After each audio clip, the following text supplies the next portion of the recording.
2025년 11월 27일 새벽 1시, 대한민국 우주 발사체가 우주로 향합니다. 2021년 10월 1차 발사, 2022년 6월 2차 발사, 2023년 5월 3차 발사에 성공한 누리호가 다시 우주를 향해 날아오를 준비를 하고 있는데, 처음으로 민간 기업이 주도하는 네 번째 누리호 발사는 대한민국 우주 산업의 패러다임을 바꾸는 역사적인 순간이 될 전망입니다. 누리호는 차세대 중형 위성 3호와 큐브 위성 12기까지 총 13기의 위성을 600km 태양 동기 궤도에 정밀하게 안착시켜야 하는 고난도 임무를 수행하게 됩니다. 전 세계 우주 시장 규모는 오는 2040년 2천조 원을 넘어설 전망입니다. 이제 우주 산업은 선택이 아닌 필수가 된 건데, 또 한 번의 도전이 열어갈 대한민국 우주 산업의 무한한 미래를 지금 만나봅니다.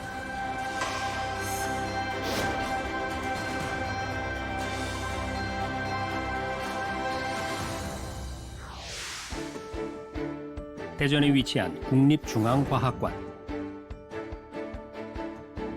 이곳에선 발사체 모형과 실제 부품 등 여러 가지 전시물을 통해 대한민국 우주 산업의 역사를 돌아볼 수 있는데요. 1993년 대한민국 첫 과학 관측 로켓인 KSR-1부터 2013년 나로호 3차 발사까지 좌절과 재도전의 모든 순간들이 이곳에 전시돼 있습니다.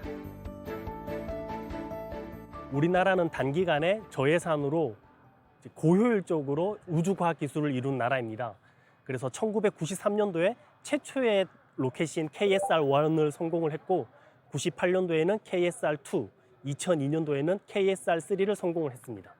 그리고 2009년도, 2010년도에는 나로호 1차, 2차 발사 10회를 딛고 2013년도 세 번째 만에 드디어 나로호 발사 성공을 이루었습니다. 대한민국이 우주를 향해 쏘아올린 길이 33m, 무게 140톤의 첫 번째 우주 발사체 나로호. 1단 엔진은 러시아 기술에 의존했지만 2단 킹 모터, 위성 페어링, 자세 제어 시스템은 대한민국의 기술이었습니다.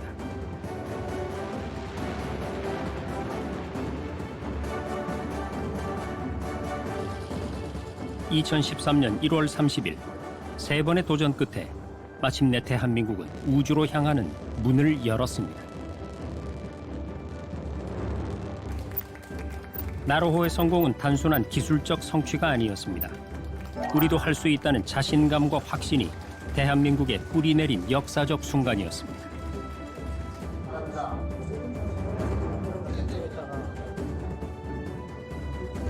(2013년) 나로호 발사 성공 후 자신감을 얻은 대한민국은 곧바로 새로운 도전에 나섰습니다. 이번엔 처음부터 끝까지 순수 우리 기술로 발사체를 제작하겠다는 야심찬 계획이었습니다.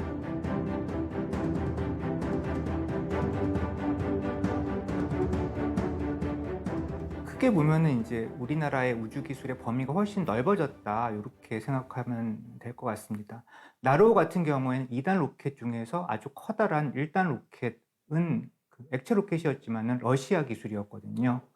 근데 우리나라는 그 당시에는 2단인 그 고체 추진 기관, 고체 추진 단밖에 이제 우리가 만든 건 없었어요. 근데 누리호 같은 경우에는 3단으로 되어 있는 액체 추진 로켓, 이 3단 전부를 우리나라가 개발을 했고, 그거를 우리나라 이제 발사장에서 우리나라 위성을 쏘았다는 그런 측면에서 굉장히 이제 우리가 발사체 측면에서는 그 기술의 범위가 굉장히 넓어졌다고 생각을 할 수가 있고요. 2021년 10월 21일 대한민국의 독자 기술로 만든 누리호 1호가 처음으로 하늘을 향해 힘차게 날아오릅니다. 결과는 3단 엔진이 조기 종료되면서 위성이 목표 궤도에 도달하지 못했습니다. 하지만 이건 실패가 아니었습니다. 1단, 2단까지의 과정은 완벽했기 때문입니다. 누리호 1차 발사가 1단, 2단이 다 정상적으로 작동을 했고 3단의 마지막 구간에서 엔진이 조기 종료가 됨으로써 위성이었다가 원하는 궤도에 투입할 수 없게 되었습니다. 그 발사체 같은 경우는 회수를 할 수 없기 때문에 그 원인을 찾는 게 굉장히 쉽지가 않습니다. 그렇지만 이런 부분들을 독자적으로 수행을 해서 결과적으로 저희가 해결을 할 수 있었던 능력을 확보했다는 게 저희들은 큰 경험했던 것 같고요. 2022년 6월 21일 8개월 만에 누리호 2차 발사에 돌입했고 성능 검증 위성이 목표 궤도 700km에 정확하게 안착했습니다. 국산 발사체의 첫 성공 신화였습니다. 이로써 대한민국은 75톤급 이상 중대형 엔진을 독자적으로 개발, 운용할 수 있고 1톤급 실용 위성 발사 역량을 갖춘 전 세계 7번째 국가로 자리매김했습니다.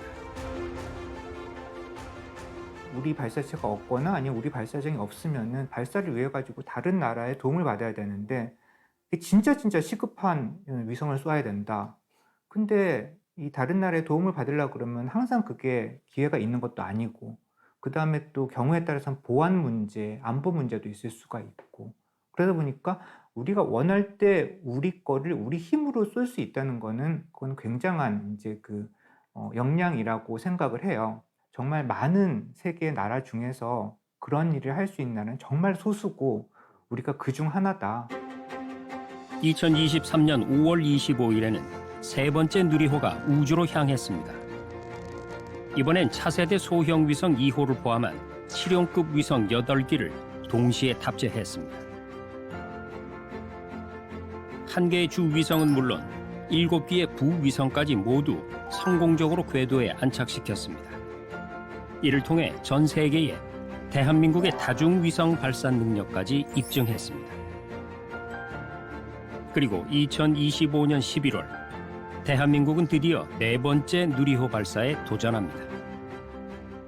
이번 누리호 4차 발사는 한국형 발사체 고도화 사업 내에서 이루어진 발사이고요.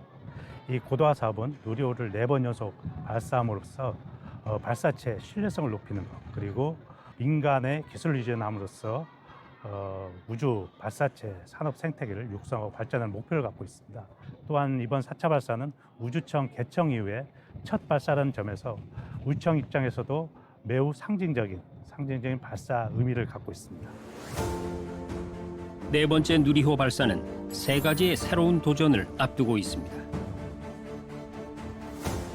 4차 발사의 첫 번째 도전, 바로 대한민국 최초의 야간 발사입니다.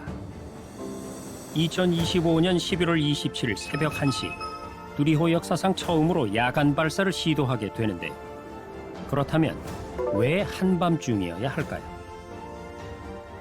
그 발사 시각이 특정이 되는 거는 그만큼 어려운 임무를 우리가 수행을 하기 위한 이런 이제 발사라고 생각을 할 수 있겠습니다. 이번 누리호 4차 발사 같은 경우에는 거기에 들어가는 주탑재체가 차세대 중형 위성 3호라는 위성인데요. 그 중에서 하나의 임무가 이제 오로라를 관측하는 임무가 있어요. 그 오로라 관측을 위해 가지고는 특정한 시각으로 맞춰야 돼요. 그걸 위해 가지고 관측 시간이 새벽 1시로 정해졌고요. 태양 동기 궤도는 위성이 항상 같은 시간대에 지구 표면을 관측할 수 있는 특수한 궤도인데요. 위성이 오로라 관측 최적 시간대에 맞춰서 지나가게 하려고 발사 시각을 새벽 1시로 설정한 겁니다.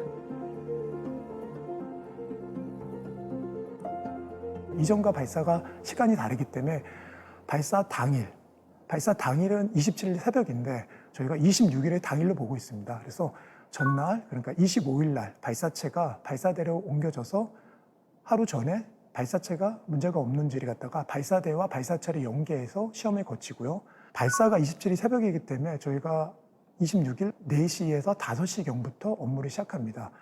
4시부터 시작하는 업무는 주로 이제 그 발사장 지역의 인원을 갖다가 전부 다 철수시키는 업무를 합니다. 그게 확인이 되면 그 이후 시간에 발사체에 대한 구성품에 대한 점검을 시작합니다. 그래서 약 발사 한 10분 전이 되면요. 발사 10분 전이라고 하면 27일 아마 0시 한 50분 정도가 될 것 같습니다. 그때 준비가 됐다 그러면 발사 관제 시스템에 의해서 자동 시퀀스 모드로 전환이 됩니다.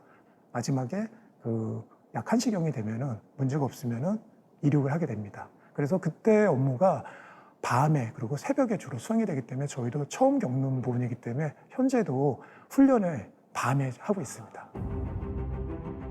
누리호 4차 발사의 두 번째 도전. 한 번에 13개의 위성을 동시에 쏘아 올리는 겁니다. 차세대 중형 위성 3호와 국내 기업, 대학교와 연구기관 등에서 개발한 큐브 위성 12기인데요. 이번 발사는 대한민국이 자체 기술로 한 번에 가장 많은 위성을 궤도에 올리는 역사적 도전입니다. 이 다중 위성 발사를 점점 더 많이 할 수밖에 없는 상황인 게 우선 있어요. 그러니까 점점 특히 전기 전자 기술이 발전을 하면서 위성이 점점 더 소형화되고 그다음에 경량화되고 있거든요. 그래가지고 발사 한 번에 이제 쏘아 올릴 수 있는 위성의 수가 점점 늘어나고 있어요. 예를 들면은 이 데이터를 보면 2013년에 그 발사 한 번당 위성이 평균적으로 2.5기가 실렸었다고 해요. 근데 이게 7년 후에 이제 2020년에는 이게 12.5기. 그러니까 불과 7년 사이에 한 5배 정도가 는 거죠. 위성의 숫자가 늘어나는 건 단순히 많이 싣는다는 개념이 아닙니다. 정밀하게, 순서대로, 그야말로 한치의 오차도 없이 위성을 분리해야 한다는 뜻입니다. 그렇다면 13개의 위성들은 어떤 역할을 하게 될까요? 주탑재 위성인 차세대 중형 위성 3호는 무게 577kg으로 특별한 임무를 맡고 있습니다. 지구 상공 600km에서 보이지 않는 플라즈마와 자기장의 변화를 감시하게 되는데요. 우주통신, GPS, 위성 인터넷 등 우리가 매일 쓰는 기술이 지구 자기장에 영향을 받습니다. 우주 기상이 나빠지면 오차가 생기고 위성 통신이 끊기게 됩니다. 차세대 중형 위성 3호는 그 변화를 미리 감지해서 우주 날씨를 예보하는 임무를 수행합니다. 그리고 함께 실리는 12기의 큐브 위성은 국내 대학과 연구소, 새싹 기업들이 직접 만든 초소형 위성들입니다. 처음 시작할 때는 학생들이 이거를 만들어서 우주에 올린다 그런 거에 대해서 좀 사실 의문점도 많았었고, 정말 우주는 저희 지상이랑 많이 동떨어진 그런 느낌 많이 받았었는데, 저희가 학생임에도 불구하고 학생들이 위성을 개발하고 이제 곧 올릴 수 있다는 점에서 정말 어찌 보면 황우현의 큐브위성 프로젝트가 정말 큰 기여를 하지 않나라는 생각하고 있습니다. 누리호는 국가 예산으로 발사되는 만큼 무료로 탑승기를 제공하고 있고, 이러한 무료로 탑승하는 기회에 있어서는 어떤 이제 산학연에서 산업 발전에 기여를 한다거나 과학기술에 발전할 수 있는 그런 임무가 있는, 그러니까 공공의 목적이라고 볼 수 있을 것 같습니다. 공공의 목적이 있는 위성을 선정하고 그런 과정에서 안전성이라든가 기술 검증이 완료되고 그것을 탑재해서 저희는 기회를 주고 있다, 그렇게 보시면 될 것 같습니다. 그러니까 한 번의 발사로 13개 팀이 동시에 실험을 시작할 수 있다는 건데요. 이를 통해 발사 비용은 물론이고 대기 시간까지 대폭 줄일 수 있습니다. 이것이 바로 협력형 우주 개발 모델입니다. 관건은 600km 상공에서 13개의 위성을 순서대로 정확하게 분리해야 한다는 겁니다. 13개의 위성을 갖다가 600km 상공에서 원하는 궤도에 실시간으로 이제 투입하기 위해서는 저희가 20초 간격으로, 약 20초 간격으로 2개씩 계속 사출을 하게 됐습니다. 여기서 말씀드리는 사출이란 위성을 분리하는 거를 말하는데, 사출하는 데 있어서 20초 간격으로 하다 보니 그 위성끼리 궤도를 돌다가 충돌을 할 수가 있고, 얼마나 가까운지 이런 것들을 갖다가 사전에 시뮬레이션을 수행을 해서 적절한 분리 시간을 갖다가 확인을 하고, 이런 부분들을 갖다가 발사체에서 적용을 해서 어떻게 분리 명령을 내려서 언제 시간에 해야 되는지를 갖다가 사전에 설계를 하고 지상에서 검증을 해가지고 실제 비행 구간에서 적용을 하는 게 이전 발사에 비해서 좀 더 위성 분리하는 데 있어서의 고난이도 기술이라고 할 수 있습니다. 누리호 4차 발사의 가장 큰 변화는 바로 대한민국 우주 산업이 본격적인 민간 주도 시대로 전환된다는 점입니다. 지난 10월 서울국제항공우주 방위산업 전시회가 열렸습니다. 600여 개 국내외 기업이 참가한 이 전시회에서 우리 기업들은 우주를 향한 꿈과 도전을 선보였습니다. 올해 누리호 발사를 주도하게 된 대한민국 대표 우주산업기업은 이번 전시회에서 발사체 기술과 초고해상도 SAR 위성을 처음 공개하면서 대한민국 우주산업의 이례를 보여주었습니다. 네, 우리 하나에어로스페이스는 대한민국 우주항공 방산 분야 1위 기업입니다. 우주 발사체뿐만이 아니라 육해공의 전투체계 등의 다양한 제품을 공급하고 있고요. 그다음에 우주 분야에서는 특히 발사체의 엔진, 그다음에 발사체 자세를 제어하는 핵심 구성품들을 공급하고 있고 약 25년 넘는 우주 산업을 진행하고 있습니다. 누리호 1차부터 3차까지는 한국항공우주연구원이 설계, 제작, 운영을 모두 주도했지만 4차부터는 국내 우주산업기업이 체계 종합기업으로서 총괄 제작을 맡게 된 겁니다. 네, 일단 체계종합기업이라고 하면은 뭐 말대로 제품의 처음부터 끝까지 모든 업무를 체계종합기업이 책임지고 주도해 간다는 겁니다. 기존에는 저희가 제품을 만들고 조립을 해가지고 정부로 납품하는 형태라고 생각하면은 체계종합기업은 지금 제품을 만드는 참여기업들의 모든 기술적 이슈를 해결하고 기술적 리드를 하고요. 그 다음에 저희와 참여기업들이 또 모여가지고 누리호를 같이 조립하고 품질을 다 확인을 하고 또 거기서 끝나는 것이 아니라 이제 그것을 인도해가지고 실질적으로 누리호를 발사하는데 발사 운영까지 모든 부분을 참여하고 이제 주관하고 있습니다. 하나에어로스페이스가 이번에 누리호 고도화 사업에서 체계종합기업으로서 누리호 제작을 갖다가 맡고 있는데 누리호 제작에 관련된 부분을 항우연이 여러 가지 관리 감독을 하고 있는데 이게 한순간에 이루어질 수는 없는 부분입니다. 그래서 누리호 기술 이전 계약을 맺어가지고 장기간에 걸쳐서 누리호에 대한 그 기술 이전 그리고 현장 교육 등을 갖다가 누리호를 제작하고 시험 평가, 발사 운영을 하는 과정에서 현장에서 수행하게 되겠습니다. 그래서 각 분야별 엔진이면 엔진, 구조체면 구조체, 항법이면 항법 관련된 각종 그 업무 협의체가 구성이 돼서 현장에서 업무 협의체끼리 다양한 기술 이전에 관련된 현장 교육이라든지 세미나 등을 수행함으로써 하나가 빠른 기간 내에 누리호 고도화 사업이 종료되는 2027년 말까지 자체적인 기술을 확보할 수 있도록 항우연에서 기술 이전 업무를 갖다가 수행하고 있습니다. 더불어서 누리호는 한국항공우주연구원과 총괄기업 외에도 300여 개 국내 기업이 함께 만들어낸 결과물입니다.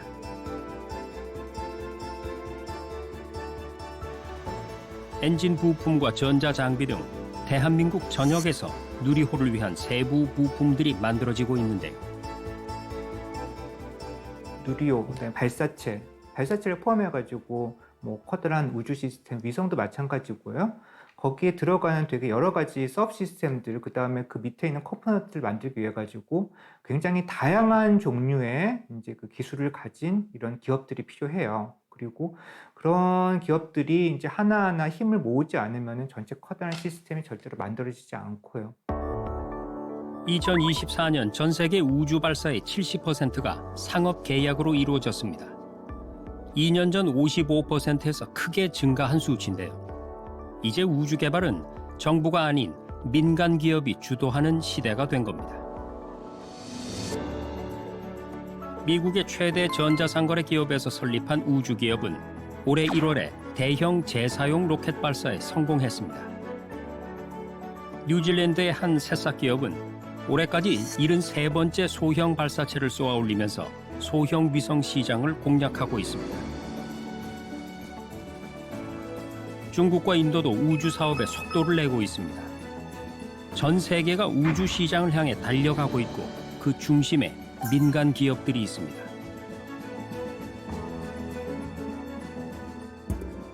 그렇다면 이렇게 세계가 우주로 향하는 이유는 무엇일까요? 2020년 4,400억 달러 수준이었던 글로벌 우주 산업의 시장 규모는 2035년에 1조 8천억 달러, 우리 돈으로 2,400조 원을 넘어설 전망입니다. 우주 산업이 무한한 어떤 이제 이익이 창출하는 공간을 받겠거든요. 즉 우주 경제란 용어들이 생기기 시작했습니다. 이런 면에서 우리도 이제 전환의 시점에 와 있다. 그렇지만 이제 저희가 1990년대부터 본격적으로 우주 개발을 시작했거든요. 위성이나 발사체 모두 국가가 개발비를 투자하고 그리고 국가가 운영하고 그렇게 이어져 왔습니다. 그렇지만 아까 말씀드린 대로 이제 우주 산업도 서서히 민간으로 이전을 시켜야 되겠다. 그런 점에서 이제 중요한 어떤 전환점에 있다고 보시면 될 것 같고요. 그렇지만 이제 우리나라 우주 경제 시장을 보면 아직 한계가 있습니다. 즉 산업체가 우주 시장을 그러니까 우주에 적극적으로 투자할 정도로 우주 시장이 커 있지는 않습니다. 그렇기 때문에 이런 과정에서 당분간 정부의 적극적인 지원이 필요하고요. 정부에서 민간으로 서서히 넘어가는 소프트 랜딩이 필요합니다. 현재 누리호 사업 총괄 기업은 전남 순천에 6만 제곱미터 규모의 스페이스 허브 발사체 제작 센터를 건설하고 있습니다. 2026년에는 이곳에서 누리호 5호기를 비롯한 차세대 발사체가 만들어질 예정입니다. 발사체 엔진 역량과 그다음에 발사체 임무 설계 역량을 기반으로 한 체계종합기업의 역할을 하고 있다는 부분은 현지에서도 이제 글로벌 발사체 업체들과 견주어도 충분히 역량이 있다고 생각합니다. 다만 저희가 이제 누리호가 아직 좀 발사 횟수가 많지 않기 때문에 더 많은 신뢰성이 확보되어야 하고 그다음에 이게 연구개발 목적으로 만들어진 발사체이기 때문에 그 부분을 상업화하는 예를 들어서 성능을 향상시켜서 페이로드를 증대하거나 아니면은 지금 여러 가지 형태로 원가 절감의 요소를 발굴해가지고 끝없이 이제 그 원가 절감 개선 요소를 찾아내가지고 가격 경쟁력을 지속적으로 확보하는 이 두 가지가 저희가 좀 해야 될 숙제라고 생각합니다. 최근 누리호는 4차 발사를 앞두고 최종 시험과 발사대 점검을 정상적으로 완료하고 현재 부탑재 위성과 화약류 장착 같은 발사 직전 공정을 진행하고 있습니다. 누리호 4차 발사에서는 첫 번째 그 하나 에어로스페이스가 처음으로 만든 그 누리호 4차 발사 기체에 대한 신뢰성을 검증하기 위해서 발사대로 위성을 제외한 누리호 전차를 갖다가 조립을 해서 지난 9월 달에 발사대로 가져가서 연료, 가스 모든 거를 발사에 준하게 3일간 연습을 수행을 했습니다. 10월 13일 월요일부터 11월 한 20일까지 1단, 2단, 3단을 발사용 기체로 준비하는 작업이 현재 우주센터 조립동에서 수행 중입니다.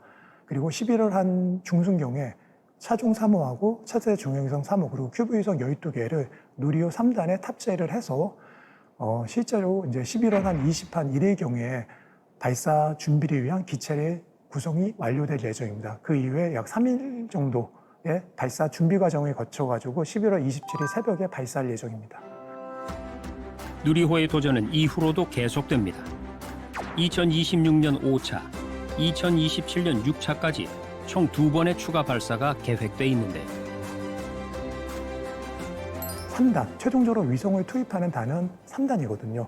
3단이 여러 궤도상에서 500km 상공에서 위성을 투입하기 위해서 엔진을 정지했다가 위성을 투입한 이후에 600km 상공까지 가기 위해서 엔진의 재점화를 하고 그래서 재점화, 여러 번 재점화 할 수 있는 다중 엔진 점화 기술 이런 부분들을 개발한다 그러면 누리호가 좀 더 경쟁력이 있는 상용 발사체가 될 수 있을 거로 생각이 되고요. 그런 부분이 현재 검토가 되고 일부는 설계가 진행 중에 있습니다.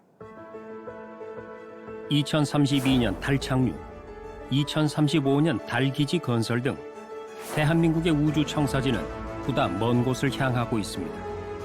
이제 우주는 무한한 가능성을 상징하는 미래 산업의 현장입니다. 국가 간 협력이 누가 어떤 나라끼리 협력을 하고 어떻게 발빠르게 움직이느냐 이게 결국 우주 경제에 누가 이제 뛰어들고 누가 선점을 하냐 그런 문제라고 보거든요. 그런 면에서 우리는 발사체 그리고 위성들을 지속적으로 발사하고 그러면서 신뢰성을 쌓고서 국제적인 이미지를 좀 더 높이면 이런 큰 우주 협력에 있어서 큰 어떤 이제 성과를 이룰 수 있을 거라고 저희는 보고 있습니다. 수많은 사람들의 땀과 열정이 모여 만들어진 누리호가 2025년 11월 27일 새벽 1시 대한민국의 꿈을 싣고 우주로 날아오릅니다. 우리에게 누리호는 단순한 우주 발사체가 아닙니다. 대한민국이 쏘아올린 미래의 희망이자 우주를 향한 도전입니다. 누리호 발사가 대한민국이 우주 강국으로 도약하는 또 하나의 새로운 시작이 될 수 있기를, 그리고 누리호를 통해 대한민국의 미래가 드넓은 우주만큼 무한히 발전하기를 기대해 봅니다.